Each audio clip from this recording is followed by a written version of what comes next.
Jusqu'à 9h, Good Morning Business. Et notre invité à 7h20, 7h19, c'est Ludovic Farnoux, administrateur national actif FNEAPL. C'est le syndicat des salles de sport. Vous représentez 1700 clubs de fitness, des adhérents indoor et outdoor. Et depuis le 21 juillet dernier, dans ces salles, obligation de présenter un pass sanitaire. On peut dire que ça vous pose un très gros problème. Quel est le bilan que vous faites à la sortie de cet été 2021, Ludovic Farnoux? Alors, merci déjà de nous donner du temps d'antenne pour les salles de sport. On a un constat qui est très inquiétant aujourd'hui au niveau des salles de sport. On a une érosion de la base de notre clientèle, la hausse des résiliations, la hausse des rejets de prélèvements et une baisse de fréquentation qui va de moins 20 à moins 40%. Et en plus de ça, en lien connexe, on a une baisse du chiffre d'affaires qui peut aller jusqu'à moins 50% sur certaines salles de sport. Alors du coup, qu'est-ce que vous demandez? Parce que vous n'allez pas demander la suspension du pass sanitaire, parce qu'on comprend bien que dans des... Peut-être qu'on a trop fustigé les salles de sport par rapport à des endroits fermés, mais quand même, ça paraît être de bon sens. Donc du coup, vous demandez quoi? Le prolongement des aides. Lundi, il y a une réunion, vous le savez, à Bercy, où on va décider quels sont les secteurs qui vont continuer à être soutenus malgré la fin du quoi qu'il en coûte. Quelles sont vos exigences, vos demandes aujourd'hui? Alors notre président sera d'ailleurs, Monsieur Thierry Doll sera à cette réunion. On demande la prolongation du FDS, du Fonds de solidarité jusqu'au 31 décembre. D'accord. Une exonération partielle ou totale des charges patronales et sociales.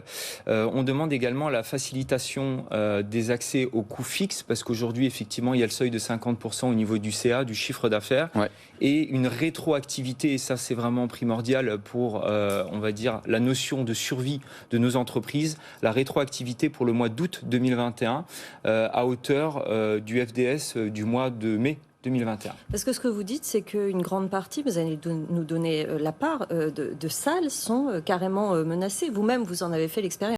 Oui, en fait, la menace est comme on le disait, on a une résiliation, une baisse des abonnements. Ce qu'il faut savoir, c'est que le modèle économique des salles de sport est très spécifique. Sans cette mensualité d'abonnement, on n'a pas une vision à long terme de 12 mois. Et donc, on ne peut pas investir, on ne peut pas moderniser. Et surtout, on est là aussi pour travailler avec nos collaborateurs. Il ne faut pas oublier que les salles de sport, c'est un espace de bien-être, c'est une bulle de bien-être. Et aujourd'hui, les Français en ont besoin. Alors, comment vous expliquez quand même l'attitude de vos adhérents? Parce que d'abord, vous avez arrêté les prélèvements pendant que c'était fermé. Quand on a des abonnements annuels, on a eu des reports. Donc, on n'a pas, en tant que client, on n'a pas souffert financièrement de la fermeture de sa salle. Et donc, moi, je pensais qu'effectivement, quand vous rouvririez, les gens retourneraient faire du sport. Vous dites, c'est pas ce qui se passe. Alors, c'est pas ce qui se passe, parce que ce qu'il faut savoir, c'est qu'au mois de juin, on a une très bonne reprise économique au niveau des salles de sport. Il faut être correct et il faut être sincère. D'accord. On a eu une satisfaction des entrepreneurs, un enthousiasme, un vrai enthousiasme de la part de nos clients. Donc ça repartait bien, ça repartait bien. Tout à fait. Mais dès l'allocution de M. Macron, dès le lendemain, on a eu les frais de cette allocution du pass sanitaire. Donc on a une baisse des fréquentations premièrement, puis une véritable hécatombe de résiliation. Aujourd'hui, je le reprécise, pour certaines salles, c'est moins 50% de chiffre d'affaires sur le mois d'août, lors de notre dernier sondage. Est-ce que vous pensez que c'est temporaire et que c'est pour ça que vous demandez le transfert de ces aides jusqu'à la fin de l'année seulement? Est-ce que vous pensez que les gens, peut-être d'autres clients, finalement d'autres profils, vont revenir, ou au contraire, c'est tout le système, tout le modèle économique qui est à revoir, un petit peu comme finalement les discothèques qui sont très en difficulté aussi, presque pour les mêmes raisons? Alors nous, on estime qu'il faudra entre 12 et 18 mois pour réintégrer une activité correcte. Il ne faut pas oublier qu'on a repris à une très mauvaise période, juin, juillet, août. Pour nous, c'est une saisonnalité basse au niveau des taux de fréquentation, qui est en plus encore plus basse à cause de ce pass sanitaire.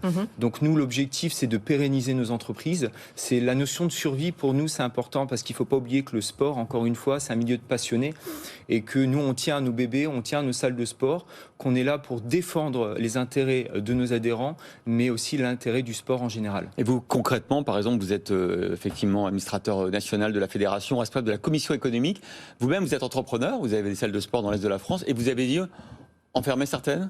Oui, au Luxembourg. Au Luxembourg. Donc effectivement... Parce que vous n'étiez pas aidé au Luxembourg de la même manière que vous êtes aidé en France, par exemple, ou pas? Alors les aides sont différentes. Après, on peut parler aussi des taux de TVA qui est une chose. Au Luxembourg, c'est 3%. En France, c'est 20%. Oui, n'empêche que vous avez fermé le Luxembourg, n'empêche, vous n'avez pas fermé la France. Hein. Tout à fait, effectivement. La France, j'y tiens. Et en fait, la France, ce qu'il faut savoir, c'est que l'entreprise existe déjà depuis plus de 5 ans.